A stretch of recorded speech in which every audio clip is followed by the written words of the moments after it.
आज हम भारत के एक महान संत, महान विभूति स्वामी विवेकानंद जी के विषय में बात करेंगे। स्वामी विवेकानंद जी के विषय में बात करने से पहले मैं चाहता हूं कि हम लोग उनके गुरु, जहां से गंगा गंगोत्री से निकलती है, उनके गुरु स्वामी रामकृष्ण परमहंस जी के विषय में भी बातें करें। तभी हम प्रॉपर विवेकानंद जी को समझ पाएंगे, पढ़ पाएंगे, क्योंकि जो भी पूरी कहानी है, पूरी नदी है, वो वहीं से शुरू होती है। दोस्तों, स्वामी रामकृष्ण परमहंस जी बहुत ही अद्भुत व्यक्ति हुए हैं पूरे भारतीय इतिहास में। पूरे भारत के आध्यात्मिक जगत में एकमात्र व्यक्ति वो हैं जिन्होंने हर धर्म की साधना को अपनाकर ईश्वर को हासिल किया, उस मंजिल तक पहुँचे। हर उस रास्ते को उन्होंने अपनाया, चाहे वो इस्लाम धर्म का हो, चाहे वो हिंदू धर्म का हो, चाहे वो सूफीज़म से हो, चाहे वो इस्लामिक तरीके से हो, चाहे वो राधा कृष्ण संप्रदाय से हो। स्वामी रामकृष्ण परमहंस जी के विषय में हमेशा से ये माना जाता है कि जो माता काली थी वो उनके हाथ से भोजन ग्रहण करती थी। जब भी वो गहरे ध्यानस्थ होते थे, समाधि में उतर जाते थे, उन्हें माँ काली दिखाई देती थी हमेशा, और एक द्वैत का भाव हमेशा बचा रह जाता था।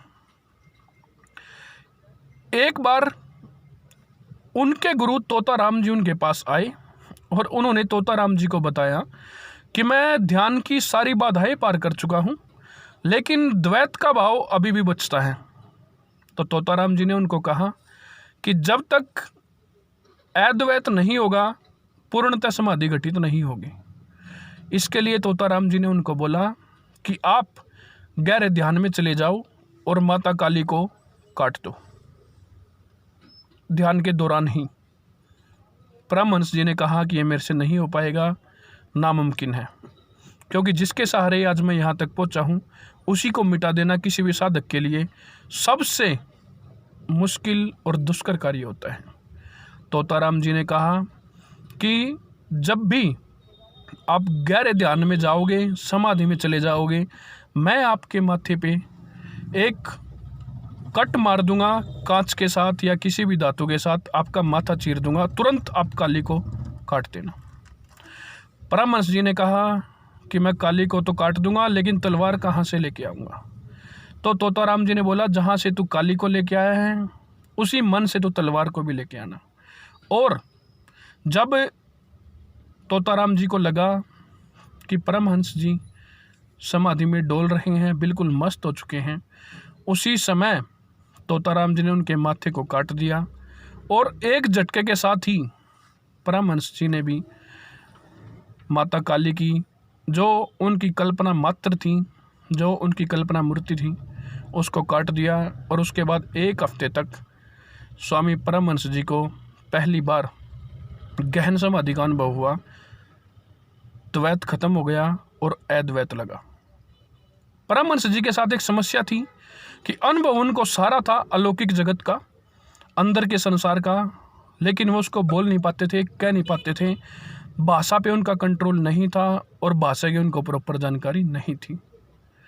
ऐसे समय में ज़रूरत थी एक ऐसे व्यक्ति की, एक ऐसी प्रतिभा की जो ये सारी बातें संसार को बता सके। इसी दौरान स्वामी विवेकानंद जी, जो खोजी हुए बहुत बड़े, ईश्वर की खोज के लिए लालायित थे, हर गुरु के दरवाजे पे वो जा रहे थे, तो वो परमहंस जी से भी गए।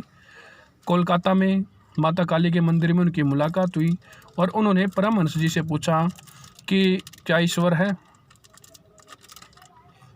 रामकृष्ण परमहंस जी ने कहा, आपको अभी ईश्वर से मिलना है या बाद में मिलना है? विवेकानंद जी हतरब हुए, हैरान हुए। पहला व्यक्ति वो मिला था जिसने कहा कि अभी ईश्वर से मिलना है या कल मिलना है। अभी तक जितने लोगों से विवेकानंद जी मिले थे, वो सारे लोग उनको या तो शास्त्रों की बातें बताते थे या इधर उधर की बातें बताते थे, सिर्फ कोई विधि विधान बताते थे, कर्म कांड बताते थे। विवेकानंद जी ने कहा, मेरी तैयारी पूरी है। परमहंस जी ने उसी समय विवेकानंद जी के ऊपर अपने पैर का अंगूठा टच किया और विवेकानंद जी अचेत हो गए, मूर्छित हो गए। उसके बाद विवेकानंद जी अपने घर चले गए बेहोशी की हालत में ही, और उनके परिवार वालों ने उनका मिलना जुलना परमहंस जी से बंद करा दिया। लेकिन फिर भी विवेकानंद जी को हर बार लगता कि शायद उस व्यक्ति में कुछ बात है, मुझे वहाँ चले जाना चाहिए। और ये जो खिंचाव था प्यार का, प्रेम का, करुणा का, आध्यात्मिक खोज का, जो जन्मों की खोज थी, वो परमहंस जी के पास जाकर ही पूरी होनी थी, पूर्ण होनी थी। वो उन्हीं के पास चले गए और स्वामी विवेकानंद जी ने एक जो भी आध्यात्मिक ज्ञान था, जो भी बहुत सारी बातें हैं बताने के लिए दोस्तों, वो सारा परमहंस जी से प्राप्त किया। परमहंस जी की मृत्यु हो जाती है और उनकी मृत्यु के बाद अकेले परमहंस जी ने अपनी वाइफ को बोला था कि जब मैं मर जाऊं तो अपनी चूड़ियां नहीं फोड़नी है, मैं यहीं रहूँगा, मरने के बाद भी कहीं नहीं जाऊँगा। तो ऐसे समय में दोस्तों एकमात्र स्त्री भारत के इतिहास की जो ही है, जो विधवा होने के बाद भी सुहागन रही है, वो रामकृष्ण परमहंस जी की पत्नी थी। और जब विवेकानंद जी उनके पास गए तो विवेकानंद जी ने उनको कहा कि मैं सुदूर देशों में जो मेरे गुरु ने, परमहंस जी ने ज्ञान दिया, मैं उसको बांटना चाहता हूँ। उनकी परमहंस जी की पत्नी ने, जिन्हें विवेकानंद जी गुरु माँ बोलते थे, उनसे रसोई से चाकू लेके आने के लिए बोला। विवेकानंद जी चाकू लेके आए, लेकिन जो चाकू का काटने वाला भाग होता है वो उन्होंने अपनी तरफ रखा और जो लकड़ी का भाग था वो गुरु माता की तरफ रखा। इस पर परमहंस जी की पत्नी ने कहा कि आप बहुत ज़्यादा करुणा से भरे हुए हो, आप जैसा व्यक्ति किसी को कभी हानि नहीं पहुंचा सकता, इसीलिए आप इस यात्रा के लिए पूर्णतः तैयार हो।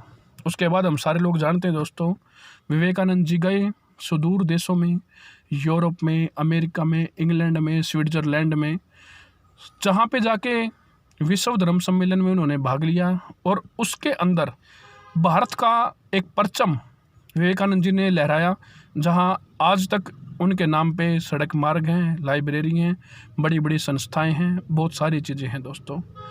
बहुत सारे इंसिडेंट्स विवेकानंद जी के साथ हुए वहाँ पे जाके। एक बार क्या हुआ कि एक व्यक्ति ने विवेकानंद जी से पूछा, जब वो एक धर्मसभा कर रहे थे, कि मैंने सुना है भारत में जब कृष्ण बांसुरी बजाते थे तो सारी गायें उनके पीछे पीछे चली आती थी, क्या ये संभव है? विवेकानंद जी ने कहा, हाँ ये संभव है, मैं मौका आने पे आपको दिखा भी दूंगा। कुछ दिनों बाद दोस्तों ऐसा हुआ, एक बहुत बड़ा हॉल था, 5000 के आसपास लोग इकट्ठा थे। विवेकानंद जी बोल रहे थे भारतीय संस्कृति पे, भारतीय कला पे, भारतीय धर्म के ऊपर। लगभग सम्मोहन जैसी स्थिति थी। 1 से 1.5 घंटा विवेकानंद जी को लगातार बोलते हुए हो चुका था। ऐसे समय में विवेकानंद जी ने मंच से उतर के पैदल चलना शुरू किया और 5000 लोगों की भीड़ विवेकानंद जी के पीछे पीछे चलनी शुरू हुई। जब 1.5 किलोमीटर दूर दोस्तों आ गए तो विवेकानंद जी ने उस आदमी को बुलाया और कहा, आज पता चला जब कृष्ण बांसुरी बजाते थे तो गाय पीछे आती थी या नहीं आती थी। बहुत सारे इंसिडेंट्स दोस्तों मेरे पास उनके बारे में बताने के लिए, बहुत सारे अनछुए पहलू जो कि पुस्तकों में आपको नहीं मिलेंगे पढ़ने के लिए। बहुत सारी बातें आध्यात्मिक अनुभव को लेके साझा करेंगे आपके साथ। आपने इतने प्यार से, इतनी करुणा से सुना, उसके लिए आपका आभारी रहूँगा। धन्यवाद। अजय शर्मा।